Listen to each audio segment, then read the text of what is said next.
Hello students, मैं प्रियंका चौहान आप सभी का फिर एक बार स्वागत करती हूं आपके अपने मैथ्स लर्निंग प्लेटफॉर्म प्रमेय मैथ्स क्लासेस में, जहां पे आज से हम शुरू करने जा रहे हैं डिप्लोमा इंजीनियरिंग सेमेस्टर 2 के सिलेबस का थर्ड चैप्टर इंटीग्रेशन। तो ये पूरा का पूरा इंटीग्रेशन चैप्टर हम स्टेप बाय स्टेप ऐसे लर्न करेंगे कि आपको सारे के सारे कॉन्सेप्ट्स हो जाएंगे 100% clear. So let's get started.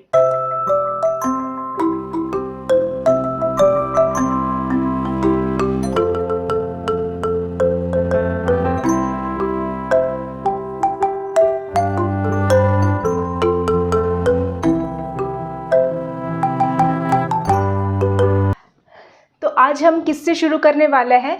एक बहुत ही basic but very important and useful rule और formula of integration, that is exponent rule और पावर रूल ऑफ इंटीग्रेशन। सबसे पहले देख लेते हैं कि वो फॉर्मूला क्या है। बहुत ही इजी है। So integration, notation of integration, base में है x और पावर में है let's say n dx। Okay, तो कंडीशन यहाँ पे इतनी है सिर्फ कि n should be not equals to -1। Why it is वो हम अभी आगे देखेंगे। तो अभी के लिए हम ये फॉर्मूला का आंसर देखते हैं कि क्या है। तो integration of x raise to n को हम कैसे लिखेंगे? पहले तो x एज इट इज लिखेंगे, ऊपर जो n है उसमें हम सिर्फ एक ऐड करेंगे, we will add only 1 to the power, and additionally जो यहाँ पे पावर है उसी से ही हम डिवाइड करेंगे और बाद में आएगा प्लस c, मतलब कांस्टेंट। ठीक है, ये इंटीग्रेशन के सारे फॉर्मूला में प्लस कांस्टेंट ऑलवेज आंसर में रहेगा ही रहेगा। ठीक है, तो यहाँ पे फॉर एग्जाम्पल से ज़्यादा समझ में आएगा। फॉर एग्जाम्पल यहाँ पे है x रेज टू, ओके, नोटिसबली यहाँ पे n could be any fractional number or integer, that means other than -1, n could be 1/2, n could be -3, 4, whatever it could be, but सिर्फ -1 नहीं होना चाहिए। ठीक है, सबसे पहले हम फॉर्मूला लेते हैं इंटीग्रेशन ऑफ x² dx का। तो ये फॉर्मूला हम यहाँ पे अप्लाई करते हैं। x लिखेंगे, n की जगह पे क्या रखेंगे 2, फिर करेंगे +1, नीचे 2 + 1 + c, सिंपल। ठीक है, सो इसका आंसर आएगा x रेज टू 3/3 + c। तो डायरेक्टली आप यहाँ से 2 में एक ऐड करके ये वाला आंसर भी लिख सकते हो फॉर श्योर। नेक्स्ट एक एग्जांपल देख लेते हैं, x रेज टू 7 dx। तो जैसे ही अभी हमने लर्न किया कि जो भी यहाँ पे पावर आएगा x का, उसमें हम एक उसका सक्सीडर लेंगे। सक्सीडर मतलब इससे एक नंबर ज़्यादा, बड़ा वाला। तो ये हो जाएगा 7 + 1 that is 8/8 + c। Easy. Okay, दूसरा एक एग्जाम्पल देख लेते हैं फटाफट से। मान लीजिए अब हम ले रहे हैं x raise to -3 dx। As I have said, number could be anything, fraction और इंटीजर्स, प्लस और माइनस बोथ। ओके, सो यहाँ पे अब हम ले रहे हैं x रेज टू -3 + 1, यहाँ पे हम डायरेक्ट नहीं करेंगे बिकॉज माइनस है, + c। ठीक है, सो यहाँ पे आएगा x रेज टू -2 -3 + 1। यहाँ पे जो नंबर आएगा सेम टू सेम यहाँ पे आएगा। तो फर्दर कैलकुलेशन ऐसे इसी का और इसी का कैलकुलेशन करने की बट ऑब्वियस ज़रूरत नहीं है। तो ये हो गया हमारा आंसर। ओके, तो अब आपको क्लियरली समझ में आ गया होगा कि ये एक्सपोनेंट रूल क्या कहना चाहता है। ठीक है, ओके, दूसरे एक एग्जाम्पल्स 1-2 देखते हैं। सो मान लीजिए अब हम ले रहे हैं n की जगह पे उसकी power 0, that means we want to find x raise to 0 dx। ठीक है, similarly applying the same formula, x raise to 0 + 1 over 0 + 1। So this will be x raise to 1 divided by 1। तो ये 1 नहीं लिखेंगे तो भी चलेगा, पावर है वो भी नहीं लिखेंगे तो चलेगा। तो फाइनल आंसर हमारा क्या हुआ? x + c। ठीक है, तो आप लोगों को ऑलरेडी पता है कि एनीथिंग रेज टू 0, बेस में कोई भी नंबर है, मान लीजिए 3 रेज टू 0 तो उसका आंसर 1 आएगा, 4 रेज टू 0 तो उसका आंसर भी 1 आएगा। तो सिमिलरली x रेज टू 0 को हम दूसरा क्या लिख सकते हैं? 1। तो यहाँ पे हमने क्या फाइंड आउट किया? Actually special case of x raise to n, that is integration of 1 dx is equals to x plus c. This is also our second formula. ये हो गया हमारा फर्स्ट फॉर्मूला। ओके, जो आज के एग्जाम्पल्स में हम यूज करने वाले हैं। ठीक है, सो नाउ अब हम जो हमारा डाउट रह गया था स्टार्टिंग में, मैंने बोला था कि why N is not equals to -1, वो देख लेते हैं। सो अब हम ट्राई करते हैं कि अगर हम n इक्वल टू -1 x के पावर में रखते हैं तो क्या होता है अकॉर्डिंग टू दिस फॉर्मूला। सो मान लीजिए हम यही फॉर्मूला का आंसर यहाँ पे यूज कर रहे हैं, x n की जगह पे रिप्लेस करेंगे -1, same way -1 + 1 obviously. So this will be x -1 1 will be cut, so that will give us 0. Definitely यहाँ पे भी डिनोमिनेटर भी बन जाएगा 0. So anything raised to 0 as we have discussed is 1 divided by 0. ठीक है, तो यहाँ पे आप ध्यान से देखिए डिनोमिनेटर में क्या आ रहा है 0। तो जब भी डिनोमिनेटर में 0 आता है तो fundamentally mathematically that can not be defined, that means उसका आंसर हम बता नहीं सकते या उसको सिंप्लीफाई नहीं कर सकते, because this any number divided by 0 is always undefined. ठीक है, तो इसका मतलब क्या कि हमें इसका आंसर पता ही नहीं है, तो इंटीग्रेशन के आंसर में क्या लिखेंगे। ठीक है, तो इसी वजह से हम यहाँ पे एक एक्सेप्शनल केस लेते हैं कि n को -1 नहीं रख सकते। ठीक है, तो अब क्या करेंगे, ओके यस, एडिशनली x⁻⁻1 को हम क्या लिखेंगे 1/x। क्यों, क्योंकि x⁻⁻1 को क्या लिख सकते हैं 1/x⁻1 और 1/x⁻1 को क्या लिख सकते हैं 1/x। ठीक है, ultimately what we have seen that integration of x⁻⁻1 or integration of 1/x cannot be found by using the same formula. ठीक है, now the question is, तो हम अगर 1/x आएगा ही आएगा एग्जाम्पल्स में, तो उसका फॉर्मूला अदरवाइज इसका इंटीग्रेशन कैसे फाइंड करेंगे। ठीक है, तो उसका हमारे पास रेडिली फॉर्मूला अवेलेबल है इंटीग्रेशन के फॉर्म में ही, तो वो आइए लिख लेते हैं। That is our third formula. Integration of 1/x dx is equals to log mod x plus c. Okay, so this is our very important special formula. Okay, कि 1/x है तो log मॉड्यूलस क्यों लिखा है, बिकॉज log किसी भी negative value के लिए डिफाइंड नहीं है, इसलिए। ठीक है, इसी वजह से हमने यहाँ पे रखा है मॉड्यूलस। ठीक है, so till now we have discussed 3 formula.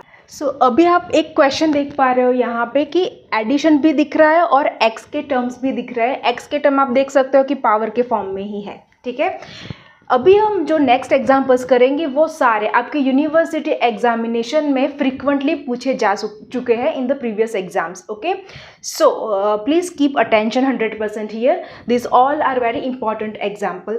यहाँ पे ये आपको क्या दिख रहा है, अभी आप इंटीग्रेशन देख रहे हो, इसका मतलब क्या है कि आप ऑलरेडी डिफ्रेंशिएशन पढ़ के आए हो। ठीक है, पर अभी तक आपको डिफ्रेंशिएशन के भी मेरे वीडियोस देखने हैं, तो उसकी प्लेलिस्ट की लिंक आपको नीचे डिस्क्रिप्शन बॉक्स में मिल जाएगी, तो आप वहाँ पे जाके पढ़ सकते हो। ठीक है, डिफरेंशिएशन में आपने देखा होगा कि कोई भी 2 फंक्शंस हैं f(x) एंड g(x), उसके बीच में आइदर एडिशन है और सब्ट्रैक्शन है, तो दोनों का सेपरेटली हम डिफरेंशिएशन कर सकते हैं। ठीक है, तो डिफरेंशिएशन का जो रूल है सेम टू सेम वही रूल इंटीग्रेशन के लिए भी है। That means if we have 2x terms, 2x functions in the addition or subtraction, then we can apply separately integration also. So यहाँ पे d/dx की जगह पे मैं रिप्लेस कर रही हूँ इंटीग्रेशन सेम वे।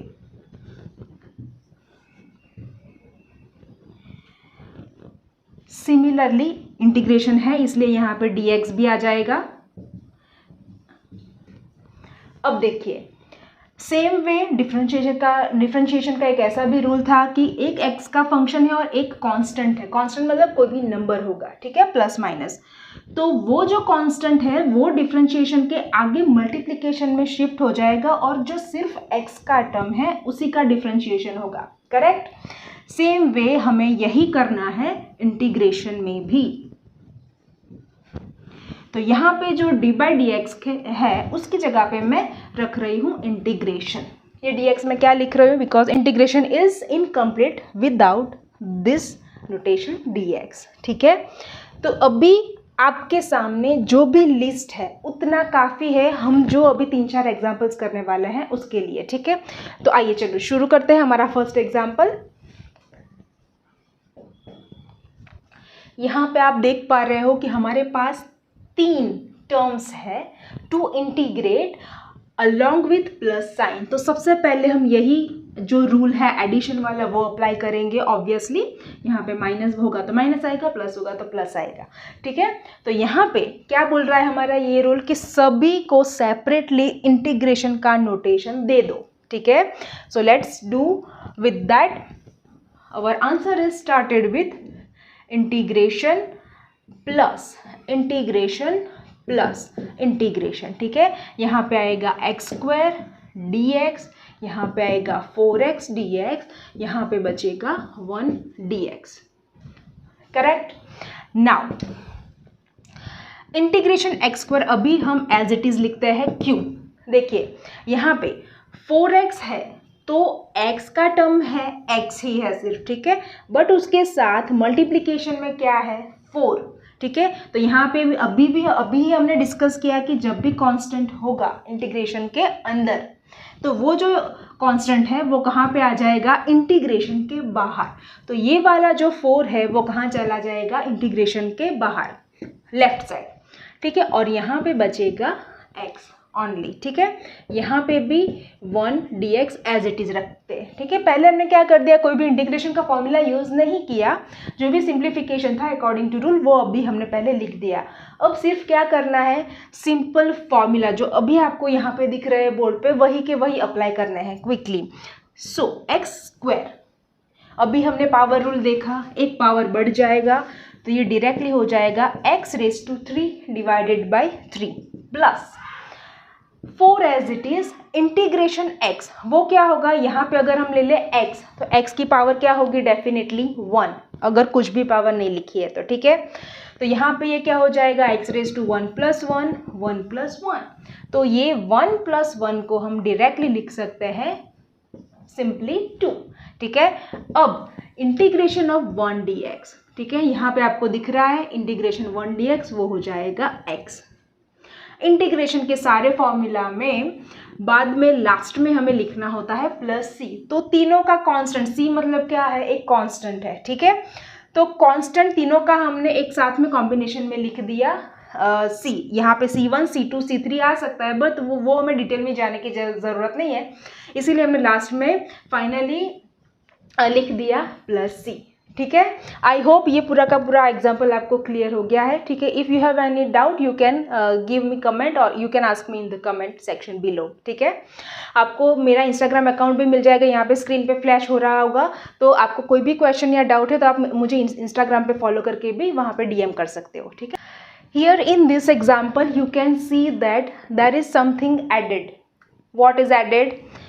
आगे का example was very simple, that यहाँ पे सिर्फ हमें एडिशन सब्ट्रैक्शन रूल ही अप्लाई करना था, ठीक है। बट यहाँ पे क्या आ रहा है, डिनोमिनेटर भी आ रहा है, बट अब तक हमने कोई डिनोमिनेटर के एग्जाम्पल्स या फॉर्मूले तो किए नहीं है, तो क्या करेंगे, फिर भी मैंने ये एग्जाम्पल यहाँ पे इंक्लूड किया।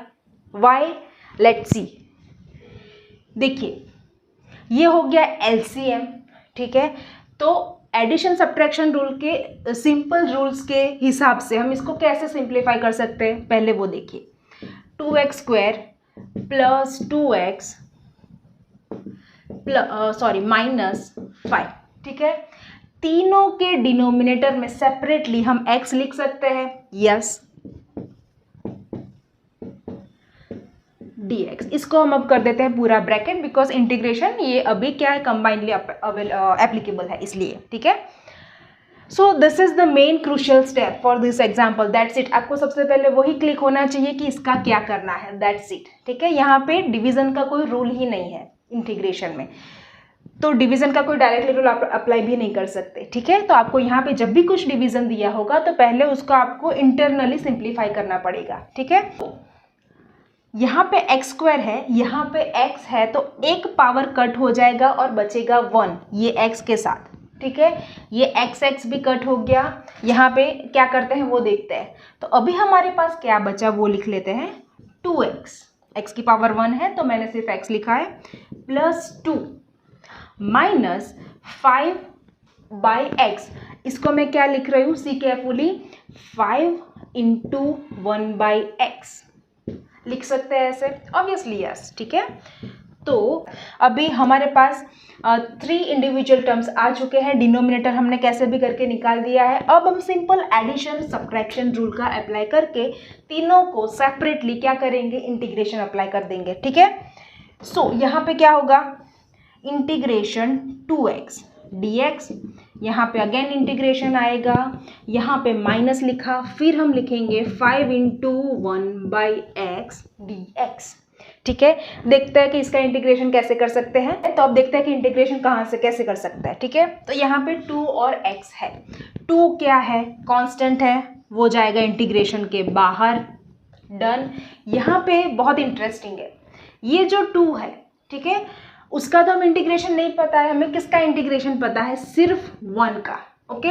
तो ये जो 2 है इसको हम क्या लिख सकते हैं, 2 × 1, ठीक है। तो अभी हमने देखा कि जो भी, अब क्या करेंगे हम, 1 को क्या कंसीडर करेंगे, x का फंक्शन, क्यों, क्योंकि इसको हम लिख सकते हैं x⁻0, ठीक है। यहाँ पे ऐसा बताने की ज़रूरत नहीं है, just for understanding.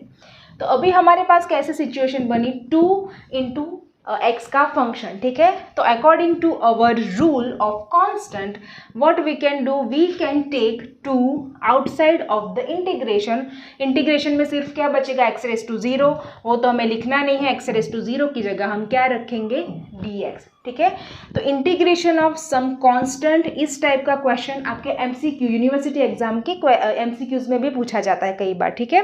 So that is quite simple and quite tricky as well, so वो आप ध्यान से समझ लेना, ठीक है। ओके, अभी आगे बढ़ते हैं। यहाँ पे 5 आगे आ जाएगा इंटीग्रेशन के, 1/x dx, ठीक है।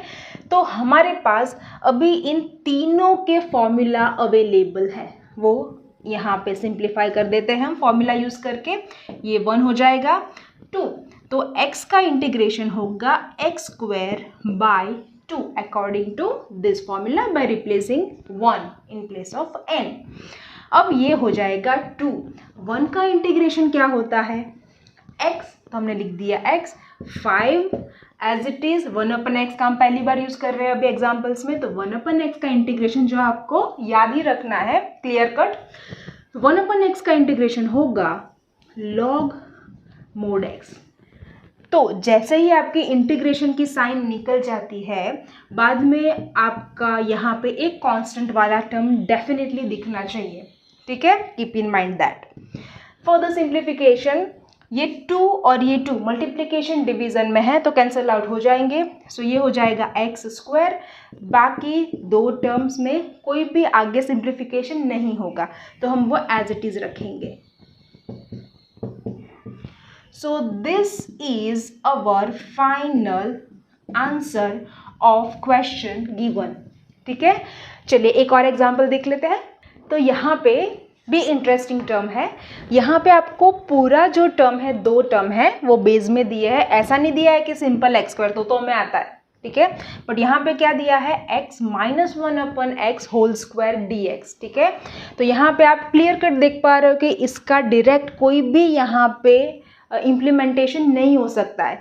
तो पहले हमें क्या करना पड़ेगा, जो इंटीरियर, जो इंटीग्रैंड है, इंटीग्रैंड मतलब जिसका हम इंटीग्रेशन कर रहे हैं वो, ठीक है, उसको कहते हैं संकल्य, अगर आप इंटीग्रेशन को संकलन बोलते हो तो, ठीक है। तो पहले हमारा टारगेट क्या होगा, ये इंटरनल इंटीग्रेंड जो इंटरनल टर्म है वो हम सिंप्लीफाई करेंगे। आप देख भी पा रहे हो कि यहाँ पे मैंने उसके अकॉर्डिंग फॉर्मूला लिख लिया है, ठीक है। तो यहाँ पे हमारे केस में एक, पहले तो हम ये फॉर्मूला याद कर लेते हैं कि a - b होल स्क्वायर, ठीक है, जो आप 8th या 9th स्टैंडर्ड में ऑलरेडी पढ़ के आए हो, ठीक है। This is one of algebraic identity. तो ये फॉर्मूला आपको आना चाहिए ऑब्वियसली, ठीक है, तो ही आप ये एग्जाम्पल आगे कर पाओगे। तो a - b होल स्क्वायर है, तो दोनों टर्म a और b का हम सेपरेटली स्क्वायर करेंगे सबसे पहले तो, ठीक है, वो क्लियर कट याद रह जाए, ऐसा ही है। एडिशनली हम क्या याद रखेंगे, इन दोनों का करेंगे मल्टीप्लिकेशन और इसके साथ मल्टीप्लिकेशन में क्या रखेंगे, -2, ठीक है। तो a - b whole square is equals to a² - 2ab + b² है। तो यहाँ पे हमें कौन सा दिया है, लेफ्ट साइड दिया है, दिख रहा है, ठीक है। In our case this is a, this is b, okay, अगर इसके साथ मैच करना चाहे नोटेशन तो तो इसके ऊपर से हम कहाँ पे स्विच ओवर करेंगे, राइट साइड। इजी क्विकली हम फॉर्मूला अप्लाई करते हैं स्टेप बाय स्टेप। सबसे पहले हम क्या लिखेंगे, ए स्क्वायर, ये रहा हमारा फर्स्ट स्टेप ए, तो वो लिखेंगे हम एक्स स्क्वायर, ठीक है। फिर आ रहा है -2, हम भी लिखेंगे -2 ए, ये रहा x इंटू बी, बी क्या है 1/x। यहाँ पे आपको खास ध्यान रखना है, माइनस यहाँ पे इंक्लूड नहीं करना है बी के साथ। क्यों? क्योंकि माइनस तो यहाँ पे फॉर्मूला में हमने इसीलिए ये फॉर्मूला लिखा है, माइनस फॉर्मूला में यूज़ हो चुका है ऑलरेडी, ठीक है। तो b की जगह पे हम सिर्फ लिखेंगे 1/x। अब प्लस कहाँ पे पहुँच चुके हैं हम, last term B square, B क्या है हमारा 1/x, अगेन माइनस कंसीडर नहीं करना है, तो यहाँ पे आएगा 1/x square. Clear? Okay, bracket करना नहीं भूलना है बिकॉज हमने इंटीग्रेशन कभी सेपरेट नहीं किया है। सो अब हम करते हैं इसका फर्दर सिंप्लीफिकेशन।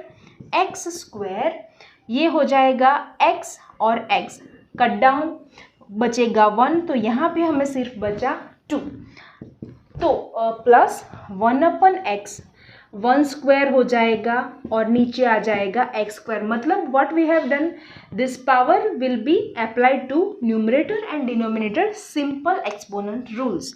तो 1 square upon x square dx, 1 square तो डेफिनेटली 1 ही होगा, ठीक है। अब देखते हैं इसका क्या सिंप्लीफिकेशन हो सकता है। देखिए एक्स स्क्वायर का इंटीग्रेशन अब हम इजीली कर सकते हैं, नो इश्यू। 2 का भी हम इंटीग्रेशन कर सकते हैं, 2 को बाहर निकाल के 1 का कर देंगे, ठीक है, इसमें भी कोई प्रॉब्लम नहीं है। अभी इसमें मुझे प्रॉपर डायरेक्टली फॉर्मूला अप्लाई कर सके ऐसा टर्म नहीं दिख रहा है, तो सिर्फ उसका हम अभी सिंप्लीफिकेशन कर देते हैं। तो यहाँ पे आ जाए अगर डायरेक्ट हम, तो ये क्या है, एक्स स्क्वायर डिनोमिनेटर में है, तो ये अगर हम न्यूमरेटर में ले जाए एक्स स्क्वायर, ठीक है, 1 है तो ऊपर का तो कोई इश्यू नहीं है, तो ये वाला टर्म अगर हमें न्यूमरेटर में लेके जाना है तो according to exponent rule 1/x⁻n हो जाता है, x⁻⁻n, मतलब जो भी नीचे टर्म है उसका साइन ऑल्टर हो जाएगा, प्लस होगा तो माइनस, माइनस होगा तो प्लस। देखिए यहाँ पे एक्स स्क्वायर है, तो अगर मुझे ये न्यूमरेटर में लेके जाना है तो ये n की जगह पे अगर हम 2 रख दे रूल में तो हमें समझ में आ जाएगा, ठीक है। तो ये हो जाएगा x⁻²। क्लियर? आगे का एज इट इज लिख देते हैं। अब हमारे पास तीनों के तीनों टर्म्स ऐसे है कि जिसका फॉर्मूला हम डायरेक्टली इंटीग्रेशन का फॉर्मूला यूज करके इंटीग्रेशन कर सकते हैं, ठीक है। So let's do integration. So हम कहाँ पे पहुँचे थे, इस वाले स्टेप पे, ठीक है, कि इंटीग्रेबल टर्म्स आ चुके थे। अब हमने क्या किया, according two plus minus rule of integration सारे टर्म्स को सेपरेटली इंटीग्रेशन अप्लाई कर दिया। क्लियर? सिंपल। अब क्या कर रहे हैं हम, ये दोनों टर्म एज इट इज रख दिए, ठीक है। अब ये जो 2 है उसको हम कैसे लिख सकते हैं, just we have discussed in previous example, this 2 can be written as 2 × 1। बाद में हमने क्या किया था, 2 को कांस्टेंट समझ के आगे लिखा था, और जो 1 है वो जिसको हम x⁻0 भी लिख सकते हैं, उसको x का टर्म कंसिडर किया था, उसको हमने रखा था इंटीग्रेशन साइन के अंदर, टू इंटीग्रेट 1, ठीक है। सो अब हम इसका करते हैं integration by this simple formula, x², n की जगह पे 2 आएगा तो इंटीग्रेशन हो जाएगा x, एक नंबर बढ़ जाएगा तो 2 का हो जाएगा 3, नीचे भी आ जाएगा 3। We have done multiple times in this lecture itself. So 2 integration of 1 क्या हो जाता है, x, सिंपल। तो ये पूरे के पूरे टर्म की जगह पे x आया, ये पूरे के पूरे टर्म की जगह पे ये वाला टर्म आया, ठीक है, बाय फॉर्मूला। प्लस x⁻² है तो हम क्या करेंगे, -2 + 1, -2 + 1। सिमिलरली यही फॉर्मूला हमने फिर से यूज़ किया। अभी आगे वीडियो के स्टार्टिंग में ही हमने एक नेगेटिव वाला एग्जाम्पल भी लिया था, ठीक है, कि हम यहाँ पे नेगेटिव पावर कैसे रख सकते हैं और कैसे इंटीग्रेशन फाइंड आउट कर सकते हैं। अब यहाँ पे हमें डायरेक्टली नहीं लिखना है, ऐसे ही लिखना है, बिकॉज यहाँ पे पावर क्या है, माइनस है, इसलिए, ठीक है। सो x³ / 3 - 2x, इसका सिंप्लीफिकेशन अगर हम करें तो -2 + 1 क्या हो जाएगा, -1, तो ये आ जाएगा -1। नीचे सेम वे यहाँ पे होगा, वही कॉपी करना है, ठीक है। तो हमारा फाइनली सारे इंटीग्रेशंस हो चुके हैं। तो जब भी सारे इंटीग्रेशन हो जाते हैं तो हम क्या करते हैं, बाद में रखते हैं प्लस कांस्टेंट, ठीक है। So this is our final integration. But यहाँ पे ये भी आप रख सकते हो, अदरवाइज ये जो -1 है उसको, ये माइनस को यहाँ पे भी आप मल्टीप्लाई कर सकते हो, तो ये हो जाएगा माइनस, ठीक है। तो ये हो गया हमारा फाइनल आंसर। सो यहाँ पे आपको होमवर्क के लिए 2 एग्जाम्पल्स दिख रहे हैं, जो अभी हमने आगे 3 एग्जाम्पल किए वो, और ये दोनों एग्जाम्पल मल्टीपल टाइम आपके यूनिवर्सिटी एग्ज़ाम में पूछे जा चुके हैं, ठीक है। तो आपको ये सारे के सारे एग्जाम्पल्स अच्छे से प्रैक्टिस कर लेने हैं, और ये जो एग्जाम्पल्स है उसका आंसर मुझे आप कमेंट सेक्शन में कैलकुलेट करके ज़रूर आंसर लिखना कि आपका आंसर क्या आ रहा है, ठीक है। ऑल्सो अगर आपको इंटीग्रेशन के अलावा कोई भी टॉपिक है जिसके ऊपर आप थ्रू दिस वीडियो लेक्चर्स पढ़ना चाहते हो, तो आप मुझे वो भी कमेंट सेक्शन में बता सकते हो, ठीक है। आपको आज का ये वीडियो कैसा लगा, आपको सारे के सारे कॉन्सेप्ट इंटीग्रेशन के आज हमने जो पढ़ा वो समझ में आया कि नहीं।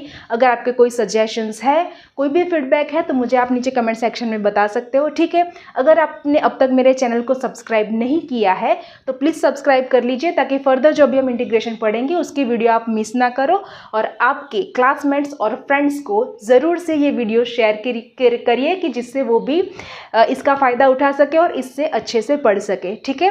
सो मिलता है एक नए वीडियो लेक्चर में। Till then, thank you for watching.